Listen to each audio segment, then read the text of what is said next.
Mas pinainit pa ng ilan sa pinakamalalaking pangalan sa OPM ang entablado tulad ng Mayonnaise,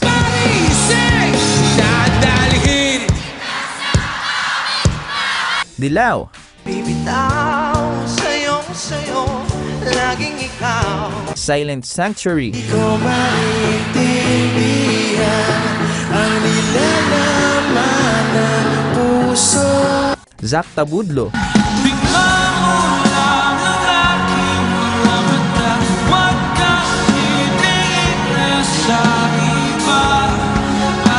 Nobita, Puso'y lalim ng buwan ay titigan at hawak ng aking kamay. Sugarcane, Ngayon naman ng wagas na pagmamahal.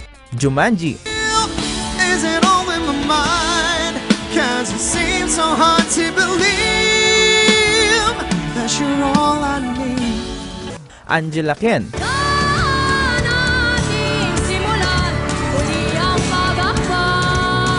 Over October, Bakit biglang napaisip tuluyan? at BGYO na naghatid ng iba't ibang tunog at estilo na sinabayan ng hiyawan at kantahan ng crowd. Hindi rin nagpahuli si Michael Pangilinan kasama ang kanyang banda na You The Ones sa isang emosyonal na pagtatanghal na tumatak sa mga manonood. Tunay na mahal ka na, sana'y hayaan mong ibigin kita.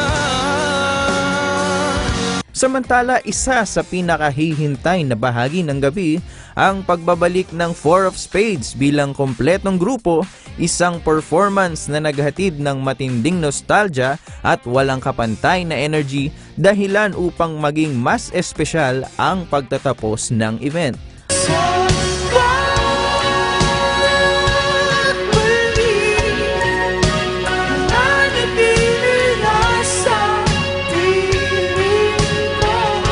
Bukod sa pag-host, nagpakitang gilas din si Billy Crawford sa entablado sa isang high-energy performance.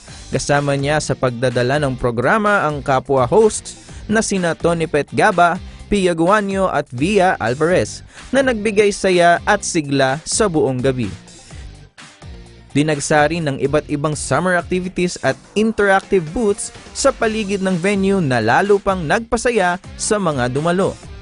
Sa kabuuan, muling pinatunayan ng Summer Blast 2026 na buhay ang OPM at patuloy nitong pinag-iisa ang mga Pilipino sa pamamagitan ng musika at saya ngayong tag-init.